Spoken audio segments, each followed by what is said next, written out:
Assalamualaikum dulur-dulur, kembali lagi di channel Brewok Farm. Pada video kali ini saya akan ngobrol dengan Mas Destu. Kalau yang belum tahu, Mas Destu ini founder dari grup Facebook Ayam KUB Indonesia. Founder. Kebetulan beliau ini adalah teman SMA saya, jadi saya mau ngobrol tentang dunia KUB. Sehat Mas Destu? Alhamdulillah, terus ya. Yang pertama tak tanyakan Mas Destu, pertama kali suka ayam dari sejak kapan? Suka ayam, suka ayam tuh sejak SMP kayaknya, SMP SMA lah. Dulu ayamnya yang dipelihara apa? Ayam kampung biasa, sama ayam aduan. Bapak tuh yang pelihara. Terus karena sering lihat ayam tiap hari, jadi ini seneng ayam. Itu tapi belum untuk bisnis ya, belum untuk Belum, belum, ada penghasilan dari ayam ya, belum sekedar ada. hobi ya. Cuman hobi dok. Kalau mulai pelihara ayam yang bisa dijual atau untuk penghasilan, dulu startnya ayam apa Mas? Ayam pertama ayam apa ya? Ayam KUB itu. Seingat saya ayam KUB. Jadi pertama bisnis ayam langsung ayam KUB itu yang saya. Orang anu, ayam ayam Bangkok. Oh ayam Bangkok. Ayam Bangkok, ayam Jadi ayam dijualnya kondas. untuk yang aduan itu ya. Ayam hobi. Kalau yang KUB mulai startnya tahun berapa Mas? Tahun 2019 kayaknya. 19 akhir. Itu mulai ternaknya beli DOC atau langsung beli indukan? Saya dulu belinya di induan, calon-calon induan sama induan udah nelur beli sama jagonya. Terus informasi ayam KUB itu dapatnya dari mana? Kalau setahu saya kan saya sendiri dapat info KUB kan dari Mas Desto. Kalau Mas Desto dulu bisa kenal KUB itu dari mana? Dulu tuh Facebook kayaknya nih, Facebook juga yang paling sering saya tahu dulu awal-awal mau pelihara KUB itu dari Facebook, informasinya dari Facebook.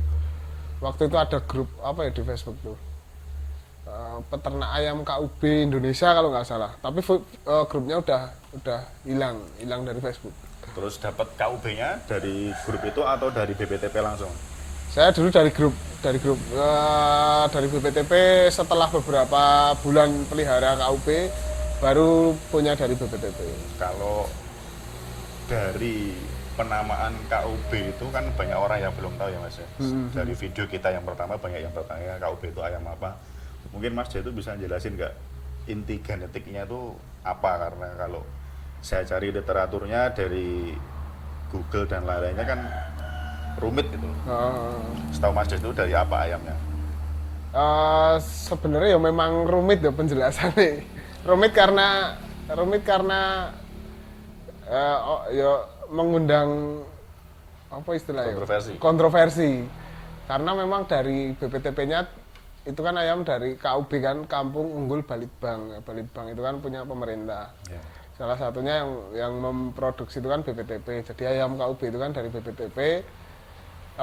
Bentuknya udah ayam KUB, Kampung Unggul, yang telurnya banyak, pertumbuhannya cepat. Tapi kalau dari info genetiknya, di buku terbitannya dokter BPTP itu, dokter Tiga itu, yang paling jelas ada ayam pelung, ada ayam kedu yang merah. Ayam kedu kan ada dua, cemani sama merah. Nah itu yang kedu merah. Terus sama intinya di sana dijelasin ayam lokal Indonesia gitu. Kalau tujuan dari adanya ayam KUB sampean tahu nggak? Program pemerintah tujuannya sebenarnya untuk apa gitu? Menerbitkan ayam KUB. Tujuannya eh tujuannya sih sebenarnya ini ya, meningkatkan, sepengetahuan saya loh, Ya. meningkatkan produktivitas ayam kampung yang benar-benar ayam kampung di tingkat masyarakat. Jadi bisa dipelihara oleh semua kalangan, nggak harus skala besar, tapi itu menguntungkan gitu karena produksi telurnya banyak. Jadi sebenarnya untuk meningkatkan kesejahteraan masyarakat itu sih dari tujuan dari pemerintah ya. Jadi Ada KUB ini. istilahnya menaikkan level ayam kampung yang biasa dipelihara oleh masyarakat pada umumnya, tapi dengan proses genetik atau silangan yang diusahakan pemerintah lebih bagus dari ayam kampung gitu. Ya, secara garis besar kayak gitu. Tapi kalau ayam kampung kan mengeram. Oh, Jadi termasuk tujuan dari KUB itu menghilangkan sifat mengeramnya itu juga kan. oh. karena ya itu tadi kan mengeram kan sebenarnya untuk skala cari usaha kan kayaknya merugikan kalau ayam tuh mengeram. Ya. Karena produk ayamnya nanti berhenti nelur harus ini, makanya nggak mengeram supaya lebih cepat produktivitas telurnya. Kalau dari sisi pertumbuhan, kalau ayam kampung biasa kan kita biasanya kalau orang kampung pelihara itu biasanya 6 bulan baru bisa dijual untuk ukuran 1 kilo ke atas. Kalau dari KUB itu butuh berapa hari untuk bisa kita jual dagingnya? Untuk dipotong ya maksudnya Iya. untuk dijual dagingnya yo secara standar sih 70 hari. Tapi itu untuk jantan loh, menurut saya untuk ayam yang jenis kelamin jantan 70 hari.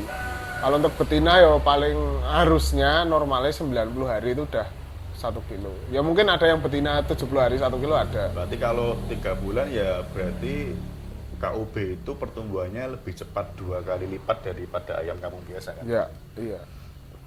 Terus kalau mengenai kontroversi gini Mas, banyak peternak yang berusaha menyilangkan ayam, terus kemudian menjual status indukannya GPS, FS, PS, apakah KUB juga ada istilah itu juga?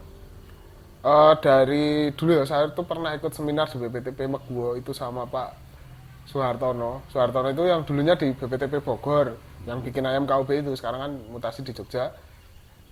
Beliau sendiri sih bilang di KUB nggak ada sistem kayak gitu karena nggak dipisahkan di GPS itu mana yang jadi PS jantannya itu seperti apa, PS betinanya seperti apa, itu nggak ada di BPTP, itu nggak dibentuk seperti itu ya, seperti ayam kampung biasa aja, kawin alami sendiri, nggak dibedakan. Jadi menurut beliau ya nggak ada istilah GPS, PS, FS di ayam KUB itu nggak ada. Menurut beliau loh itu saya cuman bilang. Kalau sepenglihatan saya kan karena kalau orang yang punya silangan ayam yang mereka produksi sendiri memberikan status GPS, FS, PS itu kan menaikkan harga jualnya kan.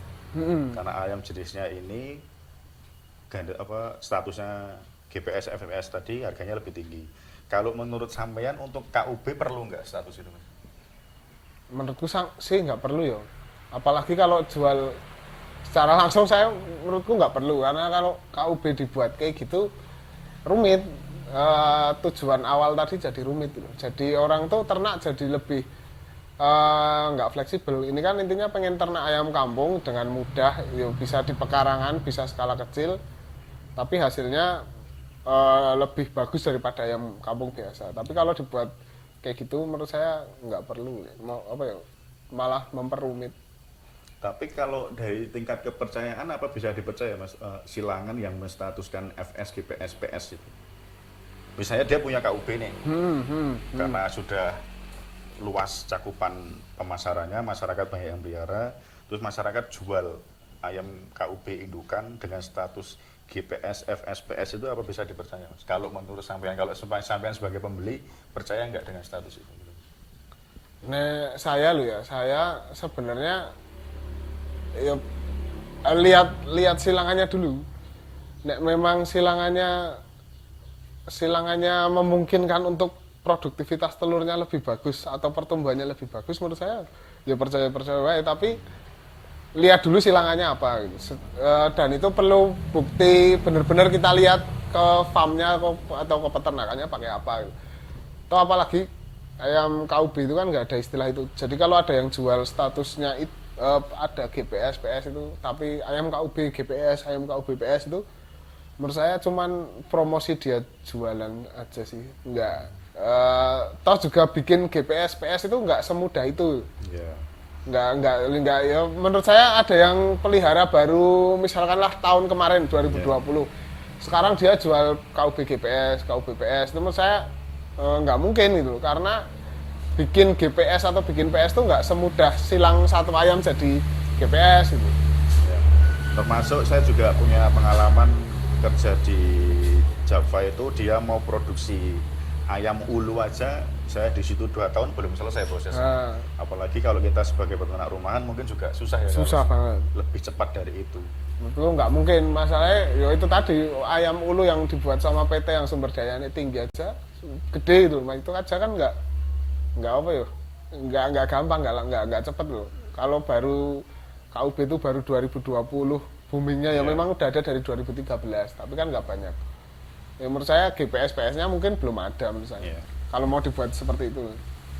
Kalau dari karakteristik ayam KUB-nya yang bisa kita lihat beda dari ayam kampung lainnya atau ayam chopper itu dari mana mas? Kalau orang awam kan, saya pribadi lihat ayam KUB itu kan mirip chopper, hanya kalau sepengetahuan saya mayoritas kakinya nggak kuning kayak chopper ya. Kalau sampean sepengetahuan sampean yang membedakan apa mas? Yang bisa dilihat pemula lah. Yang bisa dilihat pemula itu kalau ayam KUB pada umumnya loh ya, kan aslinya memang ayam kampung loh. Ya. Tapi ayam kampung yang produktivitasnya tinggi. Otomatis ayam kampung yang produktivitasnya tinggi itu kan jenggernya mesti panjang, jengger wilah kalau orang sini nyebutnya, orang Jogja jengger wilah.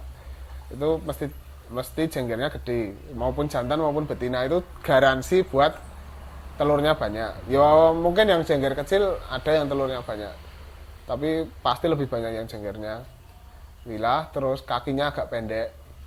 Mau nggak mau ya, karena itu udah menurut saya udah bentuk ayam apa ciri fisik ayam seperti ini, hasilnya kayak gini loh. Kakinya pendek. Kalau ayam kampung yang kakinya pendek mesti telurnya lebih banyak daripada ayam yang tinggi-tinggi gitu. Terus ekornya itu mesti ke atas.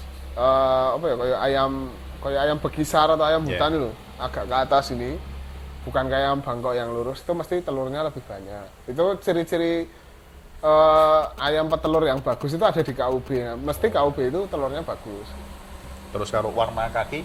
Warna kaki untuk yang bulunya hitam biasanya hitam. Itu kan hitam atau hijau ya. Itu kan karena dari ayam pelung loh. Ada darah ayam pelungnya, ayam kedu itu kan kakinya hitam. Ya memang sih kalau yang kaki kuning ada beberapa, tapi warnanya kebanyakan bulunya nggak hitam. Kakinya kuning tapi bulunya bisa coklat, bisa abu-abu gitu. Kalau mas, kita sebagai peternak pembesaran, saya mau pelihara KUB untuk saya jual.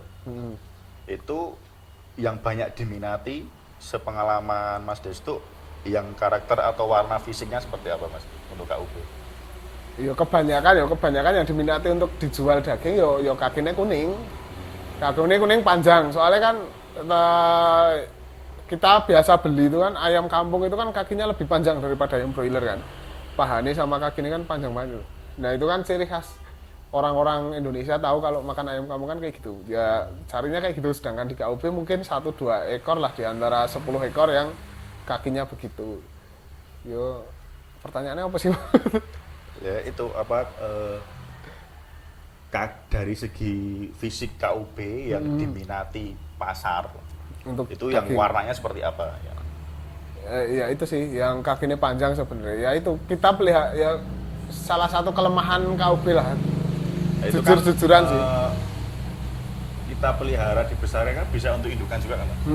Nah itu kalau kita memilih yang indukan, itu harusnya caranya seperti apa? Kalau kita mau ngejar yang sesuai pasar permintaannya, warna kaki, warna bulu dan sebagainya, kita kalau cari indukan yang karakteristiknya seperti apa? Untuk indukan berarti kita jual DOC. Ya. Nggak kita gedein sendiri ya. Ya ciri-cirinya yang telurnya banyak. Ayam yang telurnya banyak tadi, yang jengger wilah, kakinya pendek, ekornya ke atas, gitu. Kakinya hitam nggak masalah, kuning nggak masalah. Terus badannya tuh apa ya? Datar gitu. Ya. Kalau ayam aduan apa itu kan jejek ini. Nah, kalau ayam jejek ini mesti telurnya dikit. Tapi kalau ayamnya posisinya gini, ayam petelur apapun mesti kayak gini, badannya tuh kayak gini, kaki kepalanya di sini bukan di atas. Nah itu untuk cari indukan ya cari yang seperti itu. Kalau mau cetak DOC KUB, indukannya itu juga harus KUB X KUB atau bisa jadi jenis lain? Kalau mau hasilnya KUB tetap Ya. harus ke KUB. Berarti kalau ada orang yang menyilangkan basicnya, satunya KUB, satunya jenis yang lain, berarti itu nggak bisa disebut KUB kan? Udah jenis lain berarti. Udah jenis lain, harusnya tidak boleh disebut KUB ya, karena itu udah ibaratnya darahnya kita kan nggak tahu produktivitasnya gimana gitu. Kalau lebih bagus ya rugi disebut KUB gitu. Harganya akan sama kayak KUB, misalkan disilangkan ayam luar negeri kayak ada yang nyilangin sama Australops kayak gitu, yang emang petelur tapi warnanya hitam, telurnya putih.